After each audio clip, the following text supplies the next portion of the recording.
जो ही यह बालक उत्पन्न हुआ तो उन्होंने इस भय से कि दो जीवों को अन्न देना पड़ेगा मुझे निकाल दिया। तो बताती है कि जैसे ही इस बालक का जन्म हो गया तो उन्होंने सोचा कि अब दो दो जीवों को खाना खिलाना पड़ेगा, तो उन्होंने मुझे नौकरी से निकाल दिया। मैं 3 महीने से मारी मारी फिर रही हूँ, मतलब 3 महीने से मैं ऐसे ही भटकती फिर रही हूँ।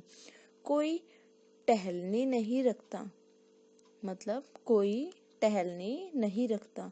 जो कुछ पास था सब बेचकर खा गई। इधर साहूकारने के पास जा रही हूँ, शायद नौकरी पर रख ले। तो बताती हैं कि कोई भी मुझे जो है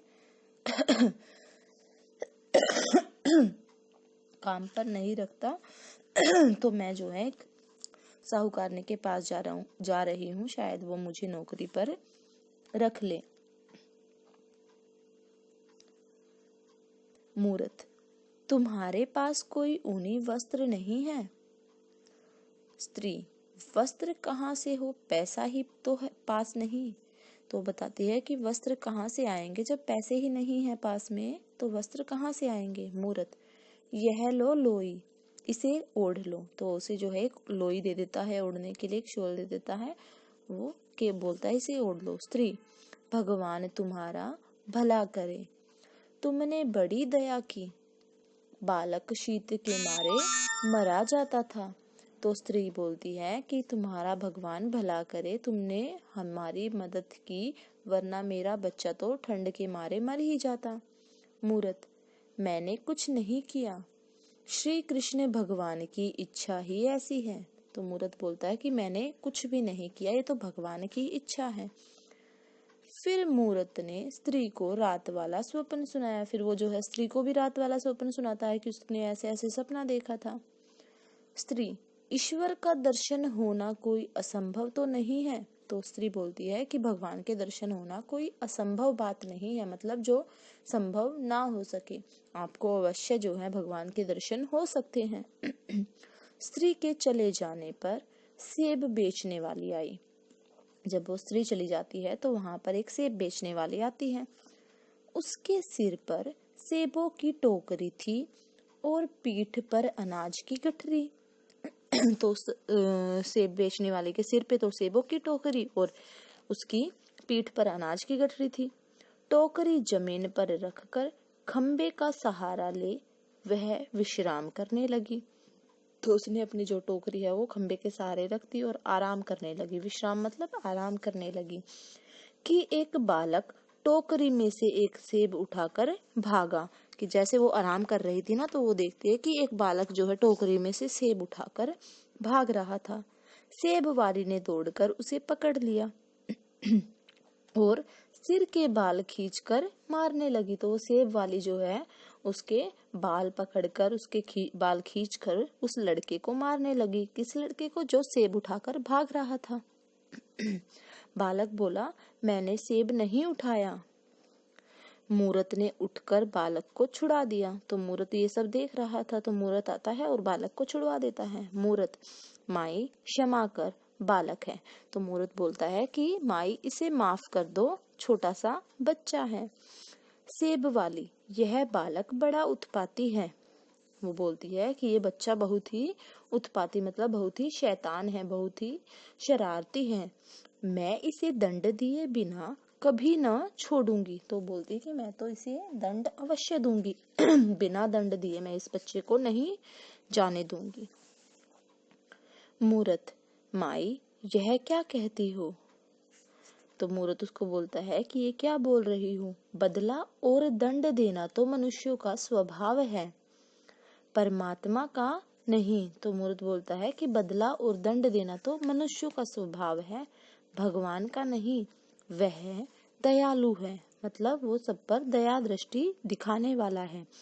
यदि इस बालक को एक सेब चुराने का कठिन दंड मिलना उचित है, तो हमें हमारे अनंत पापों का क्या दंड मिलना चाहिए।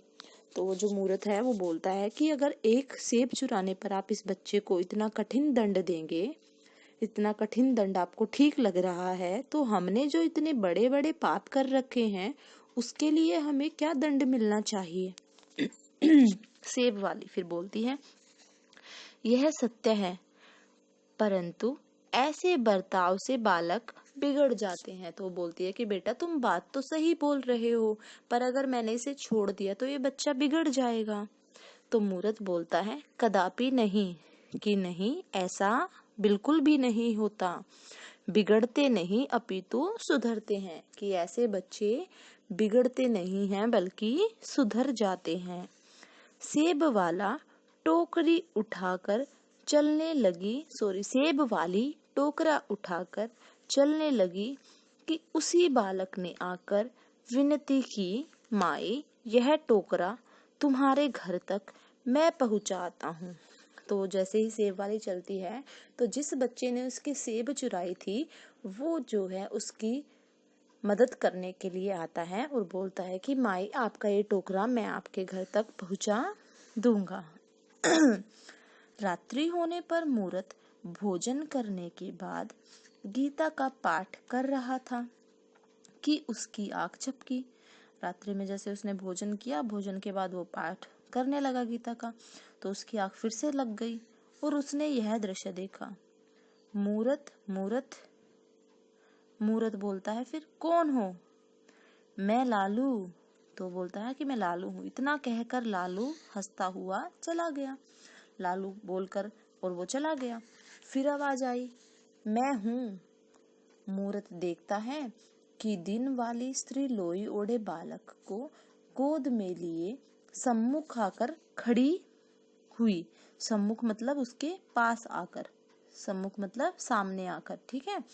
जो स्त्री को उसने लोई देकर मदद की थी वो उसके सामने आकर खड़ी हुई, हंसी और लुप्त हो गई। हंसती है और फिर वो गायब हो जाती है। फिर शब्द सुनाई दिया, मैं हूँ।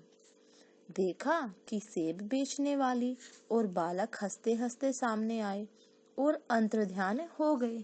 कि जो बालक है वो हंसते हंसते उसके सामने आए, अंतर्ध्यान मतलब वो दिखकर फिर से गायब हो गए। मूर्त उठकर बैठ गया। उसे विश्वास हो गया कि कृष्ण भगवान के दर्शन हो गए, क्योंकि प्राणी मात्र पर दया करना ही परमात्मा का दर्शन करना है। ठीक है, तो ये था बच्चों हमारा पाठ, जिसमें हमने क्या सीखा। इस पाठ से हमने यह सीखा कि जब हम किसी जरूरतमंद की मदद करते हैं तो वो जरूरतमंद की मदद करने से ही हमें भगवान के दर्शन होते हैं, क्योंकि हमें नहीं पता भगवान किस रूप में आकर हमें दर्शन दे सकते हैं। वो किसी भी रूप में, जैसे किसी गरीब के रूप में, किसी बच्चे के रूप में, किसी पशु पक्षी के रूप में, भगवान किसी भी रूप में आकर हमें दर्शन दे सकता है। इसीलिए हमें सभी के साथ सम्मान से व सज्जनता से अच्छा व्यवहार करते हुए उनके साथ व्यवहार करना चाहिए। ठीक है, हमें किसी के साथ जो है, हमें किसी के साथ भी अन्याय नहीं करना चाहिए। सबको प्रेम पूर्वक दृष्टि से देखना चाहिए व उनका सम्मान करना चाहिए और जरूरतमंदों की हमें मदद करनी चाहिए। तो ये था हमारा पाठ, जिसके लेखक हैं हमारे लियो टोल्स्टॉय।